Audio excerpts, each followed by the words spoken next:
ഇന്നെനിക്ക് വലിയൊരു സന്തോഷമുള്ള ദിവസമാണ് കേട്ടോ. പൈസ കിട്ടിയൊന്നുമല്ല കേട്ടോ, അല്ലാതെ ഒരു സന്തോഷമുള്ള ദിവസമാണ്.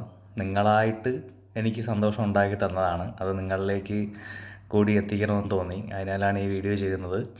ഞാൻ നാട്ടിൽ നിന്ന് യൂറോപ്പിലേക്ക് വരുന്നതിന് മുമ്പേ എനിക്ക് ഇൻസ്റ്റഗ്രാമിലുണ്ടായിരുന്നത് ആകെ 580 ഫോളോവേഴ്സാണ്. ഫേസ്ബുക്കിലുണ്ടായിരുന്നത് 5.1 ഫോളോവേഴ്സാണ്. യൂറോപ്പിൽ വന്ന് വണ്ടിയുടെയൊക്കെ വീഡിയോ ഇട്ട് ചെയ്തതിന് ശേഷമാണ് എനിക്ക് കുറച്ച് ഫോളോവേഴ്സൊക്കെ വന്ന് തുടങ്ങിയത്. അപ്പോൾ നിങ്ങളെല്ലാം കണ്ടിട്ടുള്ള എൻ്റെ ഒരു വീഡിയോ, ഇതിൽ കാണുന്ന ഒരു വീഡിയോ 1 മില്യൺ വ്യൂസ് അടിച്ചിട്ടുണ്ട്. അതിന് ശേഷമാണ് എനിക്ക് ഫോളോവേഴ്സ് ഒരുപാട് പെട്ടെന്ന് തന്നെ കൂടി വന്നത്. നമ്മളെ കേരളത്തിൽ നിന്നുള്ള ആൾക്കാരായാലും തമിഴ്നാട്, കർണാടക, അങ്ങനെ ഇന്ത്യയിലെ പല സ്റ്റേറ്റിലെ കുറച്ചൊക്കെ വേറെ രാജ്യത്തുള്ള ആൾക്കാരുമൊക്കെ എന്നെ ഫോളോ ചെയ്ത് തുടങ്ങി. അങ്ങനെ കുറേശ്ശെ എനിക്കൊരു ചെറിയൊരു ലക്ഷ്യം ഉണ്ടായിരുന്നു. എനിക്കിത്ര ഫോളോവേഴ്സ് കിട്ടിയിരുന്നെങ്കിൽ കൊള്ളാം, എനിക്കൊരു ആഗ്രഹം ഉണ്ടായിരുന്നു. അപ്പോൾ ഇതുപോലെ ഞാൻ ഫോളോവേഴ്സ് ഇങ്ങനെ കൂടി വരുന്നതനുസരിച്ച് ഫാൻസി നമ്പറുകൾ ഫോളോവേഴ്സ് ആകുമ്പോഴത്തേക്കും ഞാൻ ഇങ്ങനെ സ്ക്രീൻഷോട്ട് എടുത്ത് വെക്കുമായിരുന്നു. അപ്പോൾ അങ്ങനെ എൻ്റെ ഒരു ലക്ഷ്യം ഇങ്ങനെ അടുത്തെത്തിക്കൊണ്ടിരിക്കുകയാണെന്ന് എനിക്ക് തോന്നി. അപ്പോൾ ഇന്നെൻ്റെ ഒരു ഓഫ് ഡേ ആണ്. ഇന്നെൻ്റെ ഓഫ് ഡേ തന്നെ എനിക്ക് കിട്ടുകയാണെങ്കിൽ ഇന്ന് തന്നെ എനിക്കൊരു വീഡിയോ ചെയ്യാമല്ലോ എന്നുള്ളൊരു കൺസെപ്റ്റിൽ ഞാൻ ഇങ്ങനെ ഇരിക്കുകയായിരുന്നു. ഇന്നലെ ഓഫാണ്, ഇന്ന് ഓഫാണ്. അപ്പോൾ അങ്ങനെ നിങ്ങൾക്ക് വേണ്ടിയിട്ട് ഞാൻ ചെയ്ത കുറച്ച് വീഡിയോസിലൂടെ എനിക്ക് മൊത്തം 10K ഫോളോവേഴ്സ് ആയിരിക്കുകയാണ് കൂട്ടുകാരെ. ഫേസ്ബുക്കിൽ, ഇൻസ്റ്റഗ്രാമിൽ എനിക്ക് 3K ഫോളോവേഴ്സും ആയിട്ടുണ്ട്. അപ്പോൾ ഇത് കാണുമ്പോൾ ചിലരെങ്കിലും ചോദിക്കാം, ഈ കാലത്തൊക്കെ ഒരു 10K ഒക്കെ ഒരു വലിയ കാര്യമാണോ എന്ന്, ഫോളോവേഴ്സൊക്കെ ഉണ്ടാവുന്നത്. എന്നെ സംബന്ധിച്ചിടത്തോളം ഇതൊരു വലിയ നേട്ടം തന്നെയാണ്. 10K ഫോളോവേഴ്സ് എന്ന് പറഞ്ഞു കഴിഞ്ഞാൽ, ഒരു 10,000 ഫോളോവേഴ്സ് ഉണ്ടെന്ന് പറഞ്ഞു കഴിഞ്ഞാൽ എനിക്കൊരു വലിയ ഒരു പ്രൗഡ് തന്നെയാണ്. അപ്പോൾ എന്നെ സപ്പോർട്ട് ചെയ്ത എൻ്റെ ഫോളോവേഴ്സ്, എനിക്ക് ഞാൻ ഇടുന്ന പോസ്റ്റ്, റീൽസ് എല്ലാത്തിനും ലൈക്ക് കമൻ്റൊക്കെ ചെയ്യുന്ന എൻ്റെ ഫ്രണ്ട്സ്, എൻ്റെ ഫോളോവേഴ്സ് എല്ലാവർക്കും ഒരുപാട് നന്ദി അറിയിച്ചുകൊള്ളുന്നു. എൻ്റെ റീൽസും പോസ്റ്റും ഒക്കെ കാണുന്ന എൻ്റെ കൂട്ടുകാർക്കും ഫോളോവേഴ്സിനും എല്ലാവർക്കും അറിയാം, ഞാൻ വണ്ടി സംബന്ധമായ അല്ലെങ്കിൽ എൻ്റെ യാത്രകൾ സംബന്ധമായ റീൽസ്, വീഡിയോസ് അങ്ങനെയുള്ള കാര്യങ്ങളാണ് ഇടാറുള്ളത്. കാരണം ഞാൻ ഒരു ഡ്രൈവറാണ്, ഒരു വണ്ടിപ്രാന്തനാണ്. എൻ്റെ പ്രൊഫഷനാണ്, എൻ്റെ പാഷനാണ്, എല്ലാം എനിക്ക് വണ്ടിയാണ്. അത് ഇന്ന വണ്ടി എന്നതില്ല, ഏത് വണ്ടി ആയിക്കോട്ടെ അതാണ്. ഇപ്പോൾ ഓടിക്കുന്നത് ട്രെയിലറാണ്. യൂറോപ്പിൽ സ്ലോവാക്യയിലാണുള്ളത്. ഞാൻ പഠിക്കുന്ന സമയത്ത് പോലും ഒരുപാട് ടൂറൊന്നും പോയിട്ടില്ല. വണ്ടി ഫീൽഡിൽ ഇറങ്ങിയതിന് ശേഷമാണ് ആട്ടോ മുതൽ പല വണ്ടികളും ഓടിച്ച്, ജീപ്പ്, ടെമ്പോ, ചെറിയ ടിപ്പറായി, പിന്നെ ടോറസായി, 12 വീലായി, 14ആയി, 16ആയി, പിന്നെ 18 വീല് ട്രെയിലറായി, വോൾവോ ഓടിക്കാൻ പോയിട്ടുണ്ട്. Volvo multi axle, tourist bus, അതിൽ കൂടെയാണ് ഞാൻ ഒരുപാട് യാത്രകൾ ചെയ്തിട്ടുള്ളത്. തനിച്ച് ഞാൻ അങ്ങനെ യാത്രകളൊന്നും അധികം ചെയ്തിട്ടില്ല. സ്ഥലങ്ങൾ കണ്ടതും എല്ലാം വണ്ടി ഓടിച്ചിട്ടാണ്. പ്രൊഫഷനിൽ വന്നതിന് ശേഷമാണ് ഞാൻ എന്തെങ്കിലും 1 രൂപയെങ്കിലും ഉണ്ടാക്കിയിട്ടുണ്ടെങ്കിൽ ഈ പ്രൊഫഷനിൽ നിന്നാണ്. എൻ്റെ പാഷനാണ്. എനിക്ക് ഒരു പ്രൊഫഷൻ, ഒരു വരുമാന മാർഗം എന്നത് മാത്രമല്ല എനിക്ക് ഈ വണ്ടി ഫീൽഡ്. അപ്പോൾ എൻ്റെ 1 മില്യൺ വ്യൂസ് അടിച്ച ഒരു വീഡിയോയുടെ, ആകെ ഒരു വീഡിയോയെ 1 മില്യൺ അടിച്ചിട്ടുള്ളൂ കേട്ടോ. വേറെ ഒരുപാട് വ്യൂസൊന്നും ഉള്ള ആളല്ല ഞാൻ. എൻ്റെ വീഡിയോസൊന്നും അത്രയ്ക്ക് ഇതൊന്നുള്ള ആളല്ല. അപ്പോൾ എൻ്റെ 1 മില്യൺ വീഡിയോസ് അടിച്ചതിൽ ഒരുപാട് നല്ല കമൻറ്റുകളും ഒരുപാട് ലൈക്കും കിട്ടിയിട്ടുണ്ട് കേട്ടോ. 22Kക്കൊക്കെ മുകളിൽ ലൈക്കും ഒരുപാട് കമൻറ്റും ഒക്കെ വന്നിട്ടുണ്ട്. എല്ലാവർക്കും വളരെ താങ്ക്സ്. അതിൽ രണ്ട് പേര് മാത്രമാണ് നെഗറ്റീവ് കമൻറ്റ് പറഞ്ഞിട്ടുള്ളത്. ഇന്ത്യൻസിൻ്റെ വില കളയരുത്, നിങ്ങൾ വണ്ടിക്കകത്തൊക്കെ കുക്ക് ചെയ്യുന്നതൊക്കെ വളരെ മോശമായിട്ടുള്ള പരിപാടിയാണ്. ഇവിടെ യൂറോപ്യൻ ഡ്രൈവർമാർ വരെ, ഇവിടുത്തെ ലോക്കൽസ് ഡ്രൈവർമാർ വരെ വണ്ടിക്കകത്താണ് കുക്ക് ചെയ്യുന്നത്. വെളിയിലിറങ്ങിയാൽ ഒന്നീ കാറ്റായിരിക്കും, അല്ലെങ്കിൽ മഴയായിരിക്കും, ഇല്ലെന്നുണ്ടെങ്കിൽ നല്ല തണുപ്പായിരിക്കും. പിന്നെ നമ്മൾ എവിടെ വെച്ചാണ് കുക്ക് ചെയ്യുന്നത്? ഒരു ട്രിപ്പ് പോയി കഴിഞ്ഞാൽ ഒരാഴ്ച, പിന്നെ 2 ആഴ്ച, 1 മാസം, 2 മാസം, 3 മാസമൊക്കെ കഴിഞ്ഞ് തിരിച്ചു വരുന്ന ഡ്രൈവർമാരുണ്ട്. അപ്പോൾ അവർക്കൊക്കെ പിന്നെ എവിടെ വെച്ചാണ് നമുക്ക് കുക്ക് ചെയ്യാൻ പറ്റുക? വണ്ടിക്കകത്തല്ലാതെ. ഇവിടെ എല്ലാവരും ഇത് തന്നെയാണ് ചെയ്യുന്നത്. ഞാൻ മാത്രമല്ല, എൻ്റെ ഒരു വീഡിയോ കണ്ടിട്ട് ബാഡ് കമൻറ്റ് ഇടുന്നവരും ഇതും കൂടെ ആലോചിക്കണം കേട്ടോ.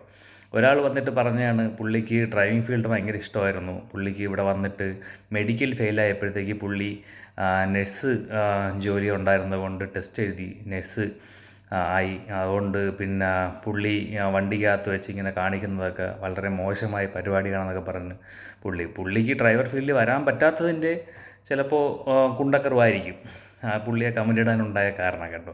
ഞാൻ ആളിനെയൊന്നും പറയുന്നില്ല, എടുത്ത് ആരെ പേരും പറയുന്നില്ല, പുള്ളിയെ അങ്ങനെ പറഞ്ഞ് ഞാൻ ഫേമസ് ആക്കാനും ആഗ്രഹിക്കുന്നില്ല കേട്ടോ. രണ്ട് പേരാണ് എനിക്ക് നെഗറ്റീവ് കമൻ്റ് ഇട്ടത്. ഞാൻ കാണുന്ന വീഡിയോസ് ആയാലും എൻ്റെ വീഡിയോ കാണുന്ന ആയാലും നിങ്ങൾക്ക് ഇഷ്ടമല്ലെങ്കിൽ നിങ്ങൾ സ്കിപ്പ് ചെയ്ത് പോവുക. ഞാനായാലും കാണുന്നത് അങ്ങനെയാണ്. എനിക്ക് ഇഷ്ടപ്പെടാത്ത വീഡിയോ കണ്ടു കഴിഞ്ഞാൽ ഞാൻ അത് കണ്ട് ഇഷ്ടപ്പെട്ടില്ല എന്നുണ്ടെങ്കിൽ സ്കിപ്പ് ചെയ്ത് പോകും. വെറുതെ ഒരാൾ ചെയ്യുന്ന വീഡിയോ അത് അവർക്ക് ഇഷ്ടപ്പെട്ട് ചെയ്യുന്ന വീഡിയോ ആയിരിക്കും, അവരെ സ്വാതന്ത്ര്യമാണ് അവരെ വീഡിയോ ചെയ്യുന്നത്. ഞാൻ വൃത്തികേടായിട്ടുള്ള ഒരു വീഡിയോയും ചെയ്യുന്നില്ല. സോഷ്യൽ പരമായിട്ട് എന്തെങ്കിലും നെഗറ്റീവായെന്നുള്ള ഒരു വീഡിയോ ഞാൻ ചെയ്യുന്നില്ല. പിന്നെ സെക്സ് പരമായിട്ടുള്ളൊരു വീഡിയോ ഞാൻ ചെയ്യുന്നില്ല. ആരെയും ബാഡ് കമൻറ്റ് പറഞ്ഞിട്ടുള്ളൊരു വീഡിയോ ഞാൻ ചെയ്യുന്നില്ല. അപ്പോൾ എൻ്റെ അറിവുകളും എൻ്റെ എക്സ്പീരിയൻസും ഞാൻ കാണുന്ന കാഴ്ചകളും അത് ആണ് ഞാൻ ഇടുന്ന വീഡിയോസ്. അത് എൻ്റെ ഇഷ്ടമല്ലേ, എൻ്റെ ഫ്രീഡമല്ലേ. നിങ്ങൾക്ക് ഇഷ്ടപ്പെടാം, ഇഷ്ടപ്പെടാതിരിക്കാം. അതിപ്പോൾ എനിക്കായാലും ഓരോരുത്തർക്കും ഓരോ മൈൻഡായിരിക്കും അല്ലേ. അപ്പോൾ നല്ല കമൻറ്റ് തന്ന എല്ലാ കൂട്ടുകാർക്കും നന്ദി, ബാഡ് കമൻറ്റ് പറഞ്ഞവർക്ക് നന്ദി പറയുന്നില്ല കേട്ടോ. അപ്പോൾ ഇനിയും നിങ്ങളുടെ സപ്പോർട്ട് ഉണ്ടാവുമെന്ന് ഞാൻ പ്രതീക്ഷിക്കുന്നു. ഞാൻ കാണുന്ന വീഡിയോസ്, ഞാൻ കാണുന്ന കാഴ്ചകൾ ആണ്, എൻ്റെ എക്സ്പീരിയൻസ് ആണ് ഞാൻ എൻ്റെ വീഡിയോയിലൂടെ ഇടുന്നത്. റീലായാലും പോസ്റ്റായാലും വീഡിയോസ് ആയാലും അങ്ങനെ ചെയ്യുന്നത് കേട്ടോ. ഞാൻ ഒരു പ്രൊഫഷണൽ ഫോട്ടോഗ്രാഫറോ ഞാൻ ഒരു പ്രൊഫഷണൽ വ്ളോഗറോ അല്ല. എൻ്റെ പ്രൊഫഷൻ ഡ്രൈവറാണ്. ഞാൻ ഒരു ടൈം പാസിന് എന്നുള്ള രീതിക്കാണ് ഇതെല്ലാം ചെയ്യുന്നത്.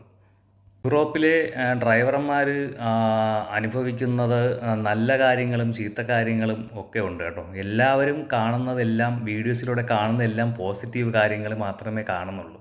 നല്ല കാര്യങ്ങൾ, നല്ല ഡ്രസ്സിട്ട് നല്ല വണ്ടി ഓടിക്കുന്നതായാലും, നല്ല രീതിയിൽ പിന്നെ ഫുഡുണ്ടായി കഴിക്കുന്നതായാലും, ജോലി ചെയ്യുന്നതായാലും എല്ലാം നല്ല കാര്യങ്ങൾ. അവരെ വീഡിയോ ക്ലാരിറ്റി അല്ലെങ്കിൽ അവരൊക്കെ ആ ഒരു രീതി വരാൻ വേണ്ടിയിട്ടാണ് അവർ ചെയ്യുന്നത് കേട്ടോ. നാട്ടിലെ കണക്ക് കരിപുരണ്ട ജീവിതങ്ങളും ഉണ്ട് ഇവിടെ ജോലി ചെയ്യുന്നവർ. എല്ലാവരും അങ്ങനെയല്ല കേട്ടോ. പിന്നെ ഇത് കണ്ടിട്ട്, ഈ വീഡിയോ കണ്ടിട്ട് ആ ഒരു പോസിറ്റീവ് എനർജിയോട് കൂടിയാണ് എല്ലാവരും അവിടെ നിന്ന് കയറി വരുന്നത്. ഇപ്പോൾ ഡ്രൈവർ പ്രൊഫഷൻ അല്ലാത്ത ആൾക്കാർ പോലും ശമ്പളം കൂടുതൽ കിട്ടുന്നത് ആഗ്രഹിച്ച് അവിടെ നിന്ന് ഒരുപാട് പേര് കയറി വരുന്നവരുണ്ട്. പക്ഷേ നമ്മൾ ചെയ്യുന്ന ജോലിയോട് നീതി പുലർത്തുക, ചെയ്യുന്ന ജോലി നമ്മൾ പാഷനായിട്ട് എടുത്ത് ചെയ്യുക. അത് എത്ര ബുദ്ധിമുട്ട് വന്നാലും, നല്ല ബുദ്ധിമുട്ടൊക്കെ ചില സമയത്ത് നമുക്ക് തോന്നാറുണ്ട്. ചിലപ്പോഴൊക്കെ ഇട്ടിട്ട് പോകണമെന്നൊക്കെ ചിലപ്പോഴൊക്കെ തോന്നും മൈൻഡ് വെച്ച്. പക്ഷേ പല വീഡിയോയിൽ ഞാൻ കേട്ടിട്ടുള്ളത് പോലെ ആ മാസം നമുക്ക് കഴിയുമ്പോഴത്തേക്ക്, ആ ശമ്പളം നമ്മളെ അക്കൗണ്ടിൽ വരുമ്പോഴത്തേക്ക് നമ്മൾ ആ പ്രയാസമൊക്കെ മറക്കും. ഒരുപാട് കടവും വരുത്തി വെച്ചിട്ടാണ് ഓരോ ഡ്രൈവർമാരും യൂറോപ്പിലേക്ക് വന്നിട്ടുള്ളത്. അപ്പോൾ ആ കടം തീർക്കണം, അത് കഴിഞ്ഞിട്ടുള്ള നമ്മുടെ ബാക്കിയുള്ള കാര്യങ്ങൾ, ഭാവിയെക്കുറിച്ചുള്ള കാര്യങ്ങൾ, പ്ലാനിങ്, കുറച്ച് പണം സമ്പാദിക്കണം, വീട്ടുകാർക്ക് വേണ്ടി ചിലവഴിക്കണം, നമുക്ക് വേണ്ടി കുറച്ച് മാറ്റി വയ്ക്കണം. അങ്ങനെ ഓരോരുത്തർക്ക് വീടില്ലാത്തവരുണ്ട്, വീട് വാങ്ങണം, കാറ് വാങ്ങണം, അങ്ങനെ ഇപ്പോൾ പുരയിടം വാങ്ങണം, പുരയിടം പോലും ഇല്ലാത്തവർ കാണും, അപ്പോൾ അത് വാങ്ങണം. അങ്ങനെ കുട്ടികളുടെ പഠിപ്പ്, അങ്ങനെ ഒരുപാട് കാര്യങ്ങൾ സ്വപ്നം കണ്ടാണ് എല്ലാവരും വരുന്നത്. അപ്പോൾ നല്ല കാര്യങ്ങൾ ഉണ്ട്, ചീത്ത കാര്യങ്ങളും ഉണ്ട് ഇവിടെ. അപ്പോൾ എല്ലാവർക്കും ഒരുപാട് നന്ദി ഒരിക്കൽ കൂടി. Thank you so much. എൻ്റെ വീഡിയോസും പോസ്റ്റുകളും എല്ലാം സപ്പോർട്ട് ചെയ്യുന്നവർക്ക്. വേറൊരാൾ കമൻ്റ് ഇട്ടിട്ടുണ്ടായിരുന്നു, ആ വീഡിയോയിൽ ഞാൻ പല്ല് തേച്ചിട്ട് പിന്നെ മുഖം കഴുകി പല്ല് തേച്ചിട്ട് തുപ്പുന്നത് കാണിക്കുന്നുണ്ട്. നമ്മൾ സാധാരണ എന്താണ് ചെയ്യുന്നത്? നമ്മൾ പല്ല് തേച്ചിട്ട് തുപ്പുകയല്ലേ ചെയ്യുന്നത്? നമ്മൾ പല്ല് തേച്ചിട്ട് കുടിച്ചിറക്കുമോ? അതാ വാ കഴുകിയിട്ട് നമ്മൾ തുപ്പുകയല്ലേ ചെയ്യുന്നത്, കുടിച്ചിറക്കില്ലല്ലോ. അത് ചെയ്ത് തെറ്റായിപ്പോയെന്ന് പുള്ളി പറഞ്ഞു. ഞാൻ അത് പരസ്യമായിട്ട് ഒരാളിൻ്റെ മുമ്പെയോ ആൾക്കാരുടെ മുന്നിലെയോ ഒരു ബിൽഡിങ്ങിൻ്റെ മുന്നിലോ ഒരു ഓഫീസിൻ്റെ മുന്നിലോ അല്ലാതെ ചെയ്തത്. അത് അടച്ചിട്ടിരുന്ന കമ്പനിയുടെ പാർക്കിങ്ങിൻ്റെ പുറകു വശത്ത് വണ്ടി ഒതുക്കിയിട്ടിരുന്ന സ്ഥലത്താണ് ഞാൻ രാവിലെ എണീച്ച് മുഖം കഴുകി പല്ല് തേച്ചതിന് ശേഷം പിന്നെ നമ്മളെ വായിൽ കൊണ്ട വെള്ളം തുപ്പി കളയുന്നത് അല്ലേ. അപ്പോൾ നമ്മൾ തുപ്പി കളയാതെ നമ്മൾ കുടിച്ചിറക്കാൻ പറ്റുമോ? നിങ്ങളൊക്കെ അങ്ങനെയാണോ ചെയ്യുന്നത് സുഹൃത്തെ? ഈ ബാഡ് കമൻറ്റ് പറഞ്ഞ പുള്ളിക്കാരൻ UK കാനഡയിലോ മറ്റോ ആണ്. അപ്പോൾ പുള്ളി പറഞ്ഞതാണ്, ഈ ഇന്ത്യക്കാർ ഇങ്ങനെയൊക്കെ ചെയ്യുന്നത് കാരണം നമുക്ക് വെളിയിലിറങ്ങി നടക്കാൻ വയ്യ, വെളിയിലിറങ്ങി നടക്കുന്നത് നമ്മൾ മുണ്ട് തലയിലിട്ടാണ് നടക്കുന്നത്. നമ്മളൊക്കെ മുണ്ട് ഉടുക്കാറാണ് പതിവ്. നിങ്ങൾ മുണ്ട് തലയിലിട്ടാണോ നടക്കുന്നത്? നമ്മൾ തലയിലിടുന്നത് വല്ല തൊപ്പിയോ ടവലോ ഒക്കെ ആയിരിക്കും. യൂറോപ്പിൽ കേരളക്കാരെന്നോ തമിഴ്നാടുകാരെന്നോ പഞ്ചാബി എന്നോ ഹിന്ദിക്കാരെന്നോ അങ്ങനെ ഒരു വ്യത്യാസവുമില്ല. ഇവിടെ ആരെന്ത് ചെയ്താലും പിന്നെ ഇന്ത്യൻസ് എന്നേ പറയാറുള്ളൂ. നമ്മൾ യൂറോപ്യൻസിന് എതിരെ അല്ലെങ്കിൽ അവർക്ക് ഇഷ്ടപ്പെടാത്ത ഒരു കാര്യവും നമ്മളിവിടെ ചെയ്യുന്നില്ല, അവരെ മുമ്പിൽ ചെയ്യുന്നില്ല. നമ്മൾ ആളൊഴിഞ്ഞ ഏരിയയിലാണ് ഞാനൊന്ന് തുപ്പിയത്. അതും വെറുതെ തുപ്പിയതല്ല, പല്ല് തേച്ചിട്ട് തുപ്പിയതാണ്. ഞാൻ പല്ല് തേച്ചിട്ട് ഇനി കവറിലടച്ചുകൊണ്ട് പോകാൻ പറ്റത്തില്ല എനിക്ക്. ആ പറഞ്ഞ ആളിൻ്റെയും പേര് പറഞ്ഞോ പുള്ളിയുടെ ID ഇതിൽ കാണിച്ചോ പുള്ളിയെ ഫേമസ് ആക്കാൻ ഞാൻ ആഗ്രഹിക്കുന്നില്ല. അങ്ങനെ നീ ഇപ്പോൾ ഫേമസ് ആവണ്ട.